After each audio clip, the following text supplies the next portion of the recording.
देवो वස්සतु कालेन सस्सम्पत्तिहेतु च फीतो भवतु लोको च राजा भवतु धम्मिको। इमाय बुद्धपूजाय कताय शुद्धचेतसा चिरं तिष्ठन्तु सद्धम्मो लोको होतु सुखी सदा।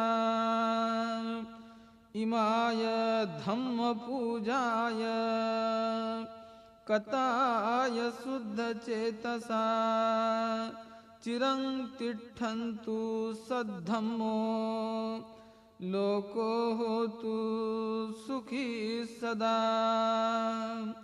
इमाय संघपूजाय कताय